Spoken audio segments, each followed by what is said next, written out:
Hello guys, welcome to my YouTube channel big board kings. आज हम फिर से एक बार चार्ट पैटर्न के बारे में जानेंगे। चार्ट पैटर्न कैसे बनते हैं और पिछली वीडियो में हमने ब्रेकआउट के बारे में देखा था। तो आइए शुरू करते हैं आगे के टॉपिक्स। तो पिछली वीडियो में हमने देखा था कि ब्रेकआउट्स कैसे होते हैं। अगर मान के चलो मार्केट ट्रेंड लाइन के ऊपर या रेजिस्टेंस लाइन के ऊपर जा रहा है, कैंडल क्लोज कर रहा है, 5 मिनट से 10 मिनट से कैंडल क्लोज कर रहा है या 15 मिनट से कैंडल, तो हम उसको ब्रेकआउट मानते थे। ये मैंने पिछली वीडियो में बताया है। आप मेरे डिस्क्रिप्शन में लिंक दी हुई है पिछली वीडियो की, आप जाके देख सकते हैं। आपको पिछली वीडियो देखनी पड़ेगी, तभी आप इस वीडियो को समझ पाएंगे। अब फॉल्स ब्रेकआउट क्या होता है? अब फॉल्स ब्रेकआउट मतलब ये ब्रेकआउट जो रेजिस्टेंस लाइन के ऊपर तक आता जरूर है, पर उससे नीचे चला जाता है। देखो अब क्या हो गया, ये हमारी रेजिस्टेंस लाइन है, ठीक है।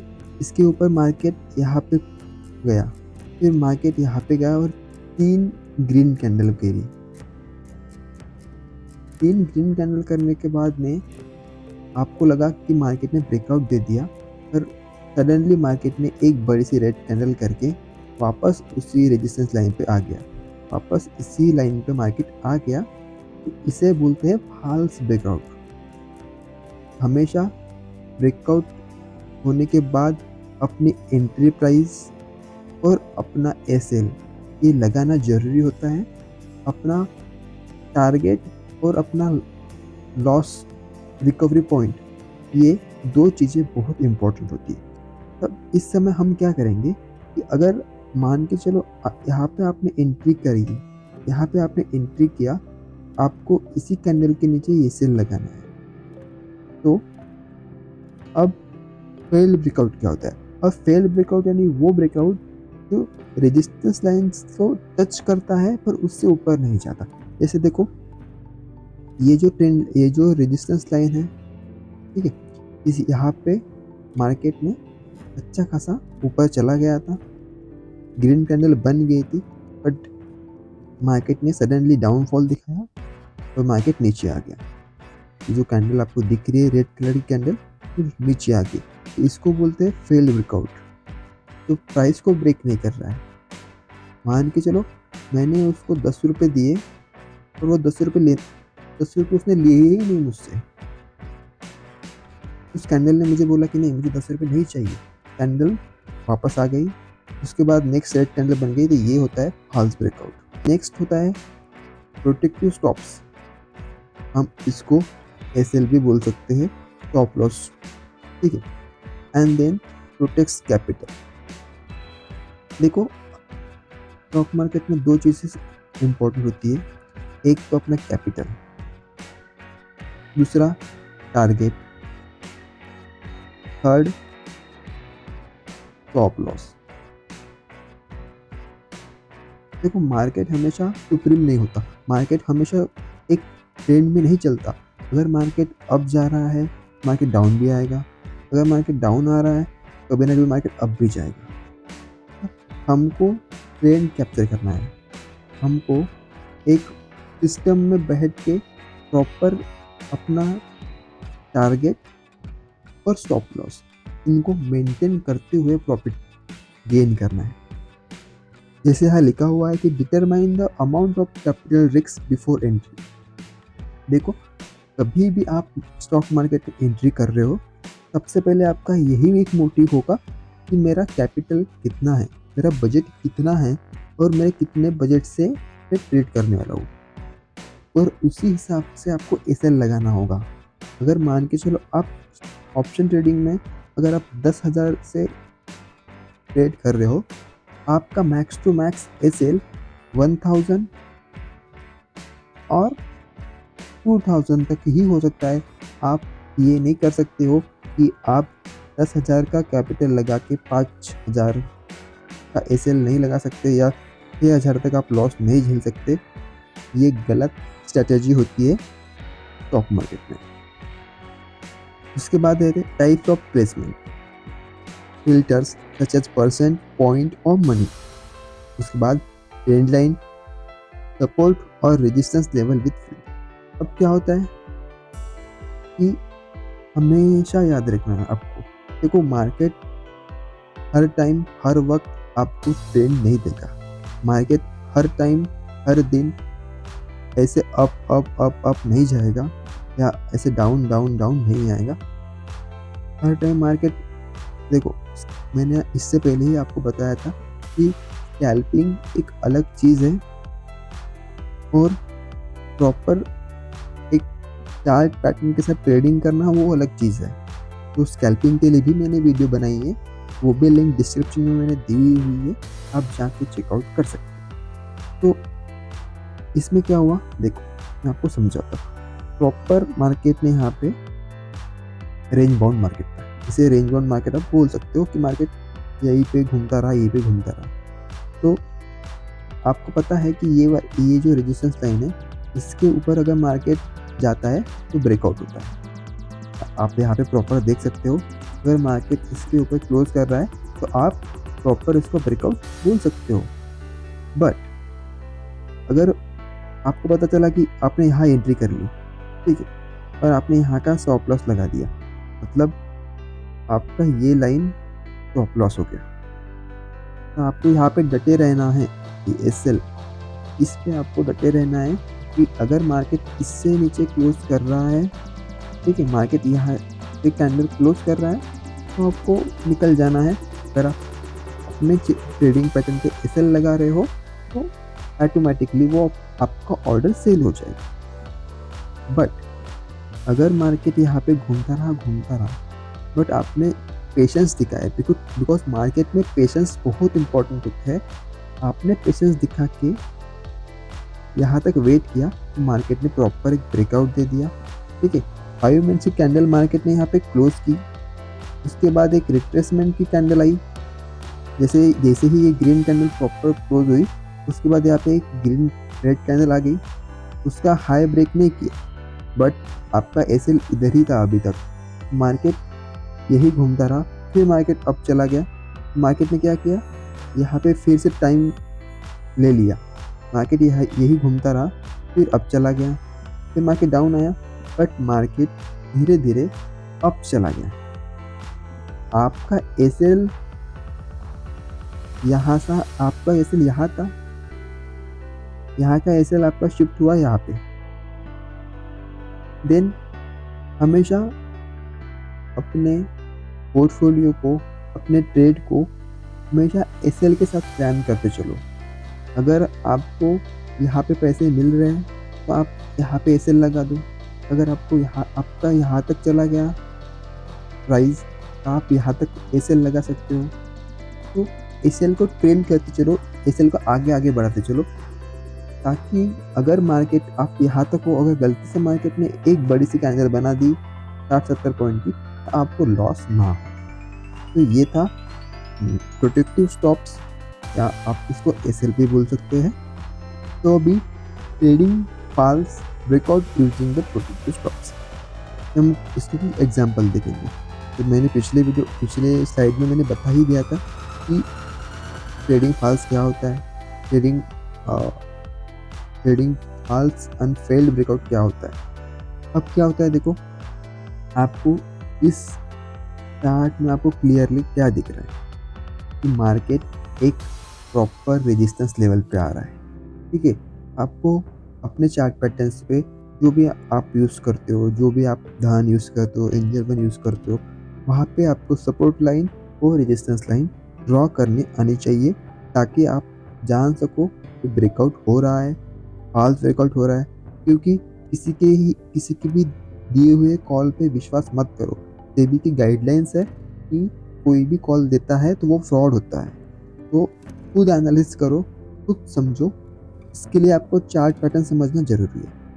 तो एग्जांपल में क्या है, एंटर ऑन ब्रेकआउट, सेकंड है place protective stop outside the breakout or opposite from breakout direction. Third, place entry stops at the same level, call stop or reverse order.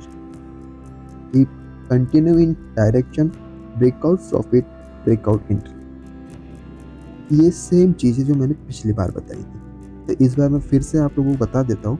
देखो अगर आपका ये रेजिस्टेंस लाइन है, इसके ऊपर अगर मार्केट क्लोज कर रहा है, देखो इसके अगर मार्केट क्लोज कर रहा है तो आपको ये जानना है, देखो अगर इस कैंडल में आपको 80 पॉइंट्स मिल रहे हैं, आपको बुक करना है। आपको रिस्क टू रिवॉर्ड रेशो देखना पड़ेगा कि मेरा 2:5 का प्रॉफिट रेशो है, मतलब अगर मैं 2 का लॉस झेल रहा हूँ, मैं 5 का प्रॉफिट बुक करूँगा। इसमें क्या होता है कि हमेशा आपको याद रखना पड़ेगा कि अगर मार्केट अप साइड जा रहा है तो अगर आपको प्रॉफिट दिख रहा है, अगर आपने 10,000 का कैपिटल लगा के आपको अगर 3,000 का प्रॉफिट दिख रहा है 2 लॉट 3 लॉट के साथ, तो आपको बुक करना है या तो आपको एसएल लगाना है। क्योंकि देखो मार्केट यहाँ से फिर नीचे आ गया तो मार्केट ने ट्रैप कर दिया। अगर आपने एसएल नहीं लगाया होता तो जो भी आपने ये 70 पॉइंट 10-20 पॉइंट जो भी आपने कवर किए थे वो आपको नहीं मिलते। तो आपको पता चल गया होगा कि एसएल कितनी ज़रूरी चीज़ है। उसके बाद फेलियर क्या होता है?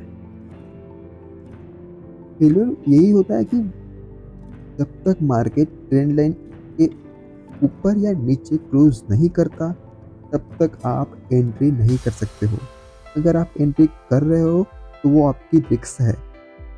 आप मार्केट के साथ कभी खेल नहीं सकते हो, आप मार्केट के साथ आप कभी वर्सेस नहीं कर सकते हो। मार्केट सुप्रीम नहीं है। देखो अगर यहाँ पे मार्केट ने क्लोज किया तो आपने यहाँ एंट्री की, ठीक है, मार्केट यहाँ से ऊपर चला गया बट ट्रेंड लाइन के ऊपर मार्केट ने क्लोज नहीं किया तो मार्केट ने डाउनफॉल दिखाया। अगर आप यहाँ पे पी की एंट्री कर रहे हो तो आप अच्छा खासा ट्रेंड कैप्चर कर रहे हो पी साइड। ये सिंपल सी बात है, ठीक है। नाउ अगर आपने इस वाले ट्रेंड लाइन पे, मतलब ये जो ट्रेंड लाइन है ऊपर की और नीचे की, ठीक है, अगर आपने यहाँ पे एंट्री किया है पी साइड तो आप फंस जाओगे। आपको पता ही नहीं चलेगा कि मेरे साथ क्या हो गया, क्योंकि मार्केट ने एक ग्रीन कैंडल बनाई, 2 कैंडल बनाई, मार्केट अप साइड चला गया था, सडनली मार्केट डाउन फॉल दे दिया। फॉल्स ब्रेकआउट, फेल्ड ब्रेकआउट दोनों एक साथ हो गए। तो ये यहाँ पे फेल्ड ब्रेकआउट हो गया और यहाँ पे फॉल्स ब्रेकआउट हो गया। तो हमेशा आपको ट्रेंड को, मार्केट चार्ट्स को एनालिसिस करके ही ट्रेड प्लान करना है। और प्रॉफिट बुक करते समय आपको एसएल लगाना जरूरी है। एसएल को ट्रेन करना भी उतना ही जरूरी है जितना प्रॉफिट बुक करना है। और मार्केट में पैसे कमाना ये कोई बड़ी बात नहीं है। मार्केट में प्रॉफिट को होल्ड करना भी कोई बड़ी बात नहीं है। पैसा तो कोई भी कमा लेगा और इसको कोई भी ट्रेल कर लेगा, बट एक सही टाइम पे उस मनी को बुक करना बहुत इम्पोर्टेंट स्किल है, ठीक है। Now retracement and pull back. तो मैंने आपको पिछली वीडियो में बताया था कि रिट्रेसमेंट क्या होता है। तो आइए अब प्रॉपर समझते हैं कि रिट्रेसमेंट क्या होता है, पुल बैक क्या होता है, ठीक है। देखो counter trend and correlation type. अब इसमें क्या होता है कि pull back and throw back, ये 2 चीज़ें होती हैं, ठीक है। जब ब्रेकआउट डाउन साइड होता है तब हम उसको पुल बैक बोलते हैं, ठीक है। जब मार्केट डाउन साइड जाता है तो हम उसको बोलते हैं पुल बैक। अगर मार्केट यहाँ से अप साइड जा रहा है तो हम उसके बोलेंगे थ्रो बैक, ठीक है। और हमेशा 2 चीज़ें याद रखना, don't always occur and performance can suffer when they do. आपको हमेशा एक चीज़ याद रखनी है, यहाँ पे आपको खेलना नहीं है। अगर मार्केट इसके ऊपर भी क्लोज कर रहा है, इसके नीचे भी मार्केट क्लोज कर रहा है, तो ये आप समझना पड़ेगा कि यहाँ पे कितना वैल्यूम है, क्या चीज़ में वो आपको प्रॉफिट दे रहा है या नहीं दे रहा है, कैंडल में थीटा और गामा बढ़ रहा है या नहीं बढ़ रहा है। ये दोनों चीज़ें आपको समझनी पड़ेगी। तो पुल बैक में हमेशा क्या होता है, देखो मार्केट हमेशा एक ट्रेंड लाइन पे आता है, ठीक है। आपको ट्रेंड लाइन की कंसेप्ट क्लियर हो चुकी है कि ट्रेंड लाइन क्या होती है, ठीक। अब हमारा है मेन टॉपिक पुल बैक। देखो मार्केट यहाँ से नीचे आ गया था, फिर मार्केट ऊपर आया, फिर यहाँ पे एक रेड कैंडल क्लोज की, बट मार्केट ने इस ट्रेंड लाइन के ऊपर कैंडल ग्रीन कैंडल क्लोज नहीं की। मतलब आपको पता चल गया कि मार्केट डाउन साइड जा सकता है अगर आने वाली नेक्स्ट 2 कैंडल उसका लो ब्रेक करती है तो। मतलब इस कैंडल का अगर मार्केट लो ब्रेक करती है, मार्केट डाउन साइड जा सकता है, आप पी का प्लान कर सकते हो, ठीक है। तो सेम देखो, यहाँ पे कैंडल क्लोज की है, इसके बाद नेक्स्ट कैंडल यहाँ पे क्लोज, उसके बाद एक ग्रीन कैंडल जिसे आप रिट्रेसमेंट बोल सकते हो। हमेशा 3-4 कैंडल के बाद, मतलब अगर 5 मिनट्स टाइम फ्रेम है तो 3-4 कैंडल के बाद अगर उसका 30% ग्रीन कैंडल बनती है तो वो होती है रिट्रेसमेंट कैंडल।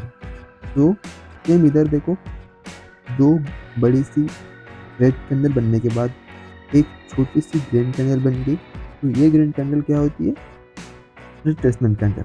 और उसका रिट्रेसमेंट कैंडल का लो ब्रेक कर दिया इस कैंडल ने, और डाउन साइड में अच्छा खासा बड़ी सी रेड कैंडल बन के आपको प्रॉफिट दे रहा है। तो आप इस समय अगर आप यहाँ एंट्री करते हो तो आपका एसएल होगा इस कैंडल के ऊपर, ये आपका एसएल हो गया और ये आपका प्रॉफिट हो गया, ठीक है।